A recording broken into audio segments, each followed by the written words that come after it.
आज रक्षाबंधन का पवित्र त्योहार है और इस पवित्र त्योहार के मौके पर खान सर भी पहुंचे हैं पटना के श्री कृष्ण मेमोरियल हॉल में, जहां उन्होंने अपनी बहनों से कलाई पर राखी बंधवाई है। और देख लीजिए, ये तस्वीर बताने को काफी है कि एक रिकॉर्ड है।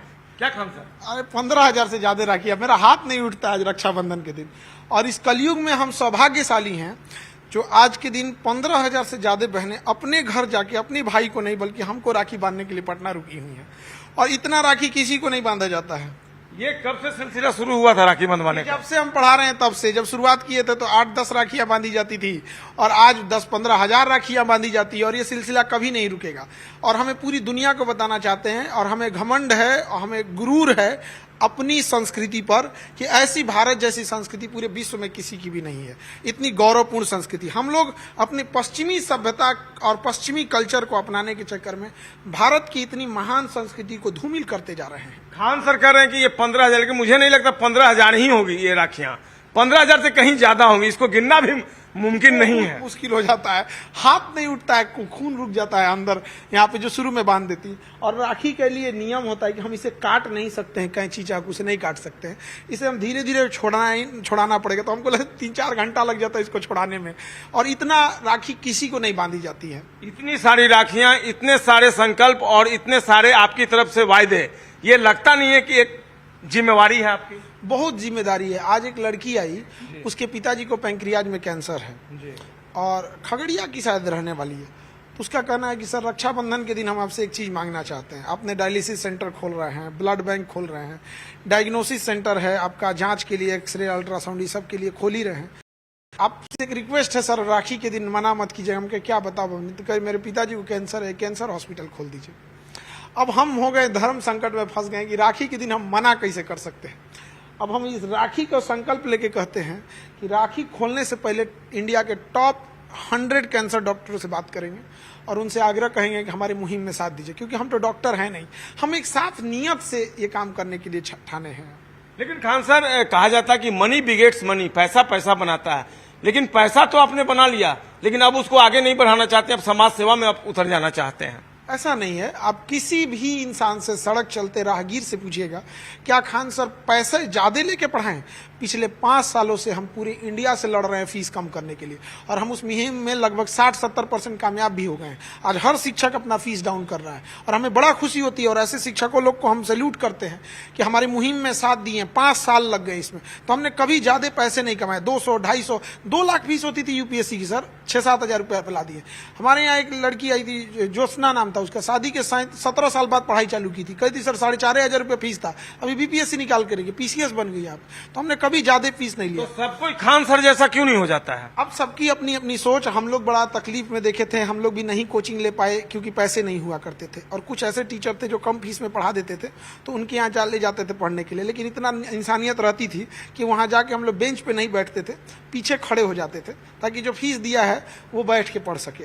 तो मानवता रहती थी। हमारे गुरु जी थे, वो बोले थे तुम्हारे अंदर ये मानवता है कि तुम्हारा हम फीस नहीं लिए हैं तो तुम खड़ा होकर पढ़ता है, बैठ जाया करो। तो हम कहे नहीं गुरुजी, पैसा नहीं है, कम से कम जो पैसा दिया है उसको तो मिलना चाहिए। तो उन्होंने कहा था कि जीवन में कभी तुमको ये मौका मिले तो समाज को तुम लौटा देना। ये तो खुददारी बचपन से ही है आपने। अब पैसा नहीं दिए हैं तो कम से कम नहीं ना बैठे। अब बात सब कोई ऐसा सोचता है जो आप सोचते हैं? सोचना चाहिए आप, लेकिन अपने सोचिए, गुरु जी तो हमको नहीं पैसा लिए हैं, आप हम नहीं खड़े होंगे। तो आज हमको लगता है कि समाज ने हमें बहुत प्रेम दिया है।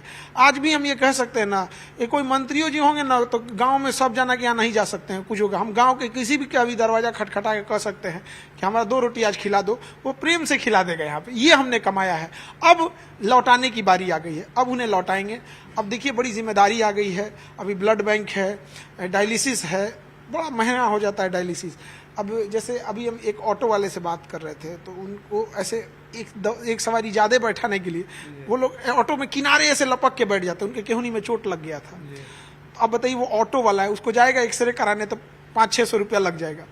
हम अपना मशीन लगाए 30-40 रुपये में उसका एक्सरे करके भेज देंगे। तो ये स्वतः प्रेरणा का परिणाम है या फिर किसी ने इंस्पायर्ड किया आपको, माता जी ने या फिर किसी ने इंस्पायर्ड किया, खुद से सोचा आपने कि नहीं एक हॉस्पिटल खोलना है, डायलिसिस सेंटर खोलना है? इसकी प्रेरणा कहाँ से, अंदर जागृति कहाँ से आई? देखिए मेरे माता जी के पथरी था गाल ब्लेडर में, और 2 साल से पथरी था, और बहुत ज्यादा पथरी हो जाता है। डॉक्टर लोग जो होंगे पथरी के उनको पता होगा। और वो फटने के कगार पे आ गया था, लेकिन पैसे नहीं थे। तो हम लोग कैसे कैसे करके फिर जोड़ के इलाज कराए मम्मी का। और बड़ा अजीब होता था, कभी कभी रात में टेंशन हो जाता था कि पैसा है नहीं, कैसे इलाज कराएंगे, कैसे कभी भी कुछ हो जाए। कभी भी कुछ हो जाएगा। देखिए माँ बहुत ज़रूरी होती है। आप हम कितने भी बड़े हो जाए ना, माँ बाप की नज़र में वो माँ 5 स्टार होटल में हम बहुत रहे हैं, लेकिन जो सुकून माँ के गोद में मिलता है ना, माँ का आंचल 5 स्टार होटल फेल है उसके आगे। यहाँ पे बड़ा रुलाई आता था। तो हम सोचते थे कि अब हम हमारे सामने कम से कम जो आए उसको हम ये ना, हम किसके लिए ये सब खोल रहे हैं। कोई पोछा लगाने वाली महिला है, घरों में काम करने वाली है, खाना बनाने वाली है, ऑटो वाला है, रिक्शा वाला है, मजदूर है, दिहाड़ी करने वाला, वो लोग के लिए हम खोल रहे हैं। क्या संकल्प है, कितने हॉस्पिटल खोलना, कितने डायलिसिस? अभी तो हमने पूरे बिहार में डायलिसिस लगा रहे हैं, हर जिला में 200 डायलिसिस मशीन का ऑर्डर किए हैं, और जर्मनी से मशीन मंगा रहे हैं हम। फिर ब्लड बैंक खोलेंगे, फिर ब्लड की जांच का खोलेंगे।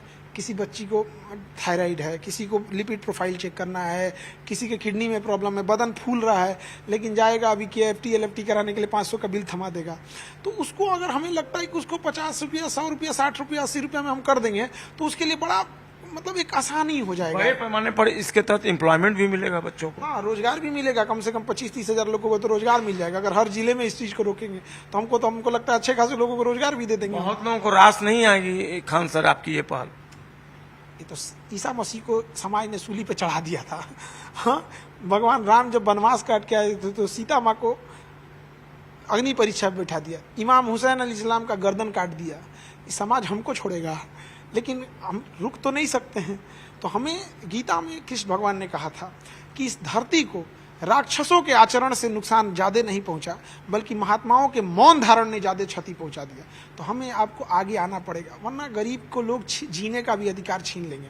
ऐसा थोड़ी है कि कोई गरीब है तो उसके मुंह से वेंटिलेटर निकाल के किसी अमीर में लगा दीजिएगा। अमीर के लिए भी होना चाहिए, अमीर होना अपराध नहीं है, लेकिन उसकी व्यवस्थाएं हर जगह होती है। गरीब को कोई नहीं पूछता है। यही उद्देश्य है हमारा, ताकि उनकी सेवा कर सके। तो समाज सेवा से बढ़कर भी कुछ आगे करना है किसानों के लिए। आगे मेरा अंतिम पड़ाव है किसानों के लिए।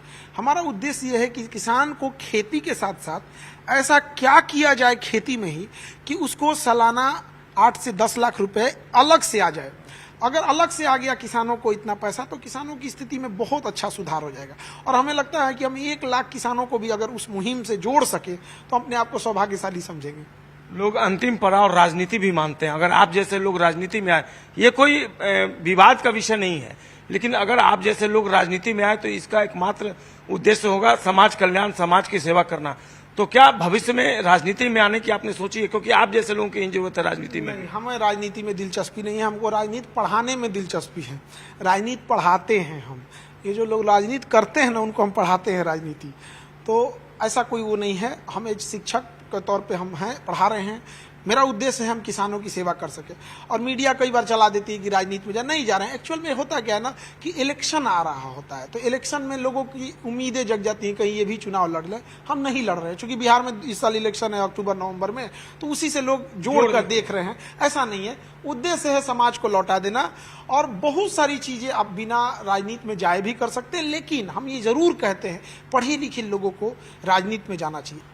तो मतलब कौटिल्य की भूमिका में आना चाहेंगे खान साहब? हम लोग चाणक्य की भूमिका शिक्षक होती चाणक्य की है। भूमिका। हम लोग का काम है चंद्रगुप्त मौर्य बनाना, सेवा करना समाज का। महिलाओं के लिए अभी हम लोग सोच रहे हैं कि ये उनको असिस्टेंट नर्सिंग करा दिया जाए, जिससे कि डायलिसिस सेंटर वगैरह पे उन लोग को रोजगार भी का सृजन हो सके। आज इतनी बहनों का संकल्प आपके साथ है, इन बहनों को क्या क्या भरोसा दिलाया आपने? इनके लिए हमने यही कहा कि मन लगा के पढ़ाई कीजिए और उनको अधिकारी बना देंगे। एक भाई के लिए इससे बड़ा खुशी क्या हो सकती है कि जब हम और आप अपने घरों में सो रहे होते हैं तो रात में कोई DSP बन के, कोई SP बन के, कोई DM बन के अपने काम को कर रही होती है। कोई फायर ब्रिगेड में है, कोई कहीं है। इससे बड़ा क्या कर सकते हैं? और जो बच्चे नहीं आ पाए और अभी भी पैसे के अभाव हैं, उनको हम कहते हैं आज के दिन में भी वो एप्लीकेशन पे ऑनलाइन जाके केवल 99 रुपए में क्रैश कोर्स पढ़ सकते हैं GS का। अब उस 99 रुपए में वो रेलवे में जाएं, SSC में जाएं, दरोगा, सचिवालय, पुलिस, जहां जाना चाहें जा सकते हैं। आज के डेट में हमें नहीं लगता है कि 99 रुपए में पूरा कोर्स मिलना मतलब एकदम ना के बराबर, वो एक सम्मान राशि है उनके लिए। फ्री में कर देंगे तो लोग उसको कहेंगे तेरा फ्री में पढ़ रहे हैं आप। सामान्य राशि के रूप में 99 रुपये, और हम इस फीस के लिए 5 साल से लड़ रहे हैं। सारे शिक्षा विभाग, कई जगह से हमारी दुश्मनी हो गई लोगों को, ये कि ये काहे लिए ना अपने कमा रहा है ना कमाने दे रहा है। तो लेकिन अब हमारी मुहिम सफल हो रही है, अब बहुत सारे शिक्षकों लोग का सहयोग मिल रहा है, वो लोग भी फीस कम कर रहे हैं। आज इसके में आए, अगले साल राखी कहाँ मनाएंगे? इससे भी बड़ी जगह ज्ञान भवन में है, ज्ञान भवन में मना सकते हैं, यहाँ मना, ये एक्चुअल में इसका कंपाउंड बड़ा है, वरना ज्ञान भवन में खाना बनाना अलाउ नहीं है। और हमारे यहाँ 156 प्रकार के व्यंजन बनते हैं बापू, आज भी 156 प्रकार के व्यंजन बने हैं। ऐसा कोई खाना नहीं है जो बचा होगा, चाहे वो डोमिनोज का पिज्जा हो, पिज्जा हट हो, साउथ इंडियन हो, डोसा हो, इडली हो, सांभर हो, जो भी चीज जो खा सकते हैं 156 प्रकार में। आप बताइए क्या खा सकते हैं? एक एक चम्मच भी लीजिएगा ना सब में से तो 156 चम्मच हो जाएगा, खा नहीं पाइएगा। लेकिन मेरी बहनें हैं, वो मेरी बहनें हैं, तो हम उनको लोग, हमें खाना बनाने नहीं आता, लेकिन मन करता अपनी बहनों को क्या खिला दे। क्या लड़का सब कहता है सर हम लोग के लिए कुछ नहीं कर रहे हैं। हम कहे भैया तुम्हारे लिए कौन सा त्योहार है? गोवर्धन पूजा है, गोधना कुटवा देंगे। बहुत बहुत धन्यवाद धन्यवाद के लिए खान सर। और विवाक अंदाज खान सर का देखने को मिला राखी के इस मौके पर। और आपने सुना आज बहनों के लिए 156 तरह का व्यंजन तैयार है। भला इससे बड़ी सौगात आज बहनों के लिए क्या हो सकती है? और इसके साथ ढेर सारे संकल्प। ये जो आप राखियां देख रहे हैं 15,000 राखियां, काउंट करना मुश्किल है, लेकिन इसके साथ 15,000 संकल्प भी हैं और 15,000 दुआओं के लिए खान सर हमेशा तैयार हैं, उनके लिए 24 hours. Camera person Subodh Kumar के साथ संजय कुमार, न्यूज 18 पटना।